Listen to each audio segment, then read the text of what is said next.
Welcome to Kagna TV. నేను మీ సంగమేశ్వర్. నిన్న శీతాకాల అసెంబ్లీ సమావేశాలు నిర్వహించడం జరిగింది. సభ ఆరంభంలోనే రాజకీయ వేడి అనేది మనకు కనిపించింది. అసెంబ్లీ బయట ఆదాని రేవంత్ రెడ్డి ఇద్దరు కరచలం చేసుకున్నటువంటి ఫోటోలను టీషర్ట్లుగా ధరించినటువంటి బీఆర్ఎస్ ఎమ్మెల్యేలు అసెంబ్లీ లోపలికి వచ్చే ప్రయత్నం చేశారు. వారిని సిబ్బంది అడ్డుకునే ప్రయత్నం చేశారు. వారి సిబ్బందితో కేటీఆర్ మరియు మిగతా ఎమ్మెల్యేలు వాగ్వాదం చేసుకునే సందర్భాన్ని చూసాం. అదేవిధంగా దాంతోపాటు ఢిల్లీలో ఆదాని ఫైట్ చేస్తున్నటువంటి రాహుల్ గాంధీ ఢిల్లీలో కుర్చీ గల్లీలో దోశ అంటూ రేవంత్ రెడ్డి ఆదాని కార్యక్రమం చేసినటువంటి టీషర్ట్తో పాటు కొన్ని ఢిల్లీలో కుర్చీ గల్లీలో దోశ అంటూ కొన్ని నినాదాలు చేసినటువంటి వార్తను చూసినాం. అదేవిధంగా మరోపక్క బీజేపీ సంబంధించిన ఎమ్మెల్యేలు అసెంబ్లీ సమావేశం లోపల తమకు ప్రాధాన్యత దక్కడం లేదంటూ మేము నియోజకవర్గాల్లో ఎమ్మెల్యేమా కామా అంటూ రాకేష్ రెడ్డి, మహేష్ రెడ్డి మరియు మిగతా ఎమ్మెల్యేలు గట్టిగానే ప్రభుత్వంపై విరుచుకుపడడం జరిగింది. దీనికి తెలంగాణ ప్రభుత్వం ఈరోజు సాయంత్రం 6 గంటలకు తెలంగాణ తల్లి విగ్రహ ఆవిష్కరణ రాష్ట్రంకు గుండెకాయ లాంటి రాష్ట్ర సచివాలయం డాక్టర్ బిఆర్ అంబేద్కర్ రాష్ట్ర సచివాలయం ప్రాంగణంలో ఏర్పాటు చేస్తామంటూ తెలంగాణ అంటేనే ఒక పోరాటం, ఈ ప్రాంత ప్రజల అస్తిత్వాన్ని ప్రతిబింబించేదిగా తెలంగాణ తల్లి బీఆర్ఎస్ ప్రభుత్వం చేయలేదు, పట్టించుకోలేదు. అదేవిధంగా మేము వచ్చిన తర్వాత అంజశ్రీ గారు రాసినటువంటి జయ జయ తెలంగాణ గీతాన్ని అధికారిక గీతంగా ప్రకటిస్తున్నామంటూ అసెంబ్లీ సాక్షిగా ఆయన ప్రకటించారు. తదనంతరం సాయంత్రం 6 గంటల 5 నిమిషాల ప్రాంతంలో తెలంగాణ రాష్ట్ర సచివాలయ ప్రాంగణంలో అట్టహాసంగా తెలంగాణ తల్లి విగ్రహ ఆవిష్కరణ కార్యక్రమం జరగడం జరిగింది. ఇందులో సభ ప్రారంభానికి ముందు తెలంగాణ తల్లి రూపకర్త అయినటువంటి గంగాధర్ గారిని మరియు రూపశిల్పి రమణారెడ్డి గారిని సన్మానించడం జరిగింది. అదేవిధంగా జయ జయ తెలంగాణ గీతాన్ని రాసినటువంటి అంజశ్రీ గారిని అదే వేదికపై సన్మానించడం జరిగింది. ఈ విధంగా వాదుల గుండె చప్పుడు ఈ తెలంగాణ తల్లి అని ఆయన పేర్కొంటూ ఈ తెలంగాణ తల్లి ఆవిష్కరణ పండుగను అధికారికంగా ప్రతి సంవత్సరం డిసెంబర్ 9న జరుపుకుంటామని ఆయన ప్రకటించారు. ఇదే విధంగా తెలంగాణ తల్లిని ఎవరైనా అవమానించినట్లు సోషల్ మీడియాలో కానీ ఇతర ఏ విధమైన ఉద్యమాలలో తెలంగాణ తల్లిని అవమానిస్తే చట్టపరంగా చర్యలు తీసుకుంటామని ఆయన పేర్కొన్నారు. దానికి సంబంధించి మనం వార్తా పేపర్లో వచ్చినటువంటి వివరాలను ఒకసారి తెలుసుకుంటే తెలంగాణ తల్లి అమ్మ రూపమే అంటూ సాక్షి దినపత్రిక ప్రచురించిన 4 కోట్ల బిడ్డల భావోద్వేగానికి నిండైన రూపం ఇది. శాసనసభలో ముఖ్య వైద్యురాలు భుజ కీర్తులు కిరీటాలతో దేవతలా ఉండాలా లేదా మన అమ్మలా ఉండాలా అని చర్చించాం. అమ్మలాగే ఉండాలని కవులు, కళాకారులు, మేధావులు సూచించారు. సంస్కృతి, సంప్రదాయాలు, చారిత్రక నేపథ్యాల ఆధారంగా విగ్రహాన్ని తీర్చిదిద్దాం. విగ్రహ ఆవిష్కరణ కొందరికి నచ్చడం లేదు. కేవలం ఒక వ్యక్తి, కుటుంబం, పార్టీ ఆలోచన మొత్తం 4 కోట్ల మంది ప్రజల ఆలోచన అంటూ ఆయన అదేవిధంగా ఉద్యమ ఆకాంక్షలకు భిన్నంగా గత ప్రభుత్వం తెలంగాణ సచివాలయంలో తెలంగాణ తల్లిని కానీ తెలంగాణ గీతాన్ని కానీ అధికారికంగా ప్రకటించలేదని ఆయన పేర్కొన్నారు. అదేవిధంగా అసెంబ్లీలో బీఆర్ఎస్ కు నో ఎంట్రీ అని చూస్తున్నాం. గేటు వద్ద ఎమ్మెల్యేలు అడ్డుకున్న పోలీసులు అదాని రేవంత్ చిత్రాలను టీషర్ట్లు ధరించినందుకు అనుమతి నిరాకరణ. మనం ఇంతకు ముందే చెప్పాం, అదాని రేవంత్ రెడ్డి ఉన్నటువంటి ఫోటోని ధరించి అసెంబ్లీ లోపలికి వస్తున్నటువంటి బీఆర్ఎస్ పార్టీకి సంబంధించిన ఎమ్మెల్యేలను గేటు దగ్గరనే సిబ్బంది అడ్డుకోవడం, అరెస్ట్ చేసి వారిని తెలంగాణ భవన్లో వదిలివేయడం జరిగింది. గమ్యం లేని కాంగ్రెస్ నవకు చుక్కనిగా డబ్బులు సంచులు అందుతుండటం వల్లే హైకమాండ్ మద్దతిస్తుందని, విజయోత్సవాల పేరిట ప్రజాధనం దుర్వినియోగం చేస్తుందని కేంద్ర మంత్రి కిషన్ రెడ్డి పేర్కొన్నటువంటి వార్తను చూస్తున్నాం. అదేవిధంగా అసెంబ్లీలో బీఆర్ఎస్ కు నో ఎంట్రీ.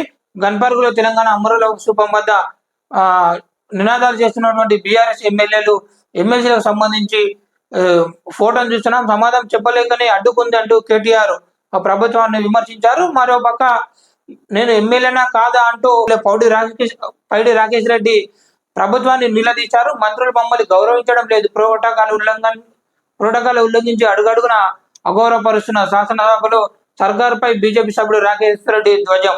బెదిరిస్తే బెదిరిస్తే భయపడడం అంటూ బెదిరించే మంత్రి శ్రీధర్ బాబు. ప్రివిలేజెస్ సమావేశం నిర్వహించాలన్న స్పీకర్ విజ్ఞప్తి. తెలంగాణపై మాట్లాడే హక్కు బీఆర్ఎస్ కు లేదన్న మంత్రి కోమటిరెడ్డి. నిన్న బీజేపీకి సంబంధించిన వెంకటరమణారెడ్డి కానీ, పైడి రాకేష్ రెడ్డి కానీ, మిగతా ఎమ్మెల్యేలు ప్రభుత్వంపై తమ నియోజకవర్గాల్లో ఇన్ఛార్జ్ మంత్రుల పెత్తనం ఉందని, మేము ఎమ్మెల్యేలుగా ఆ ప్రాంతానికి ఎటువంటి న్యాయం చేయలేకపోతున్నామండి, ప్రివిలేజేషన్ కమిటీ ఏర్పాటు చేసి మా మా సమస్యలను మీ దృష్టికి తీసుకొస్తామని స్పీకర్ దృష్టికి తీసుకురావడం జరిగింది.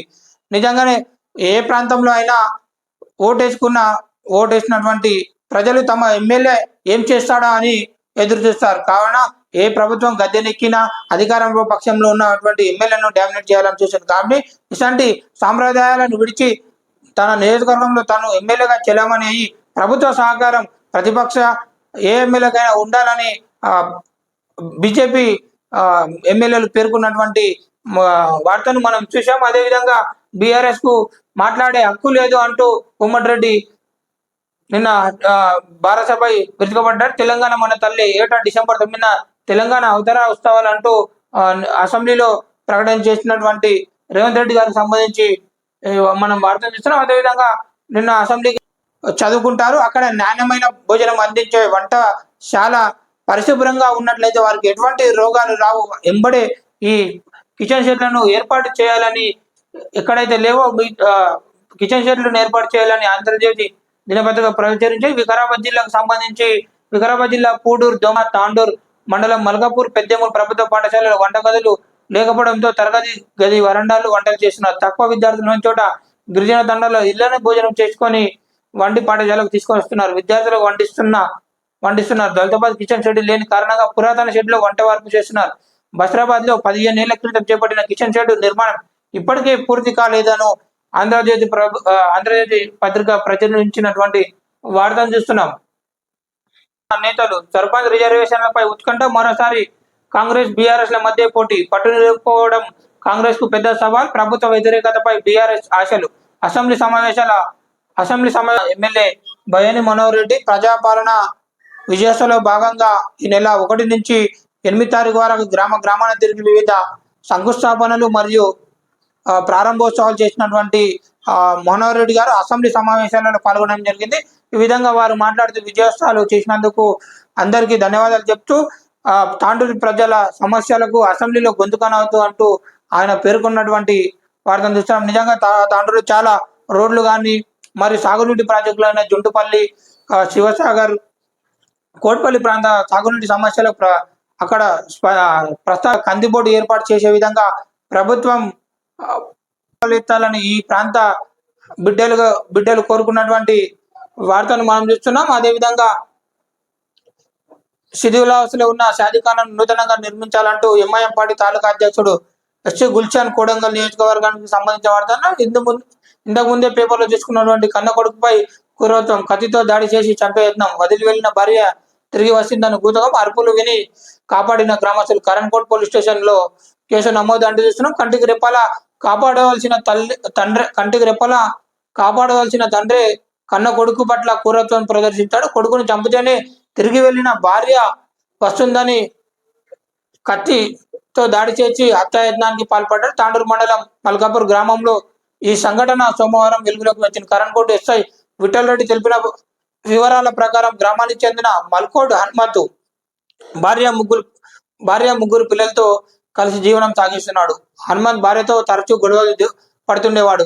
ఇది భరించలేక 2 నెలల క్రితం భార్య బంధువుల ఇంటికి వెళ్ళిపోయింది. కుమారుడు అరవింద్ 14 సంవత్సరాలు తండ్రి హనుమంత్ వద్దే ఉంటున్నాడు. అయితే హనుమంతు తన కుమారుడు అరవింద్ని చంపితేనే వదిలిపోయి వెళ్ళిన తన భార్య వస్తుందని ఉద్దేశంతో చాకుతో హత్యాయత్నానికి పాల్పడ్డాడు. అరవింద్ చేతులపై మెడపై దాడి చేశాడు. బాలుడు అరుపులు విన్న చుట్టుపక్కల వారు వచ్చి హనుమంతు నుంచి విడిపించారు. అరవింద్ను తాండూరు జిల్లా ఆసుపత్రిలో చికిత్స చేయించారు. సోమవారం గ్రామానికి చెందిన అశోక్ అనే వ్యక్తి జరిగిన సంఘటనపై పోలీసులకు ఫిర్యాదు చేశాడు. ఈ మేరకు తండ్రి హనుమంత్ పై కేసు నమోదు చేయడం జరిగిందని ఎస్ఐ విఠల్ రెడ్డి తెలిపినటువంటి వార్తలు చూస్తున్నాం. మరోపక్క ఇందిరమ్మ కాలనీలో భర్తను హత్య చేసిన భార్య తాగి వేధిస్తున్నాడని రాయితో దాడి మృతి చెందిన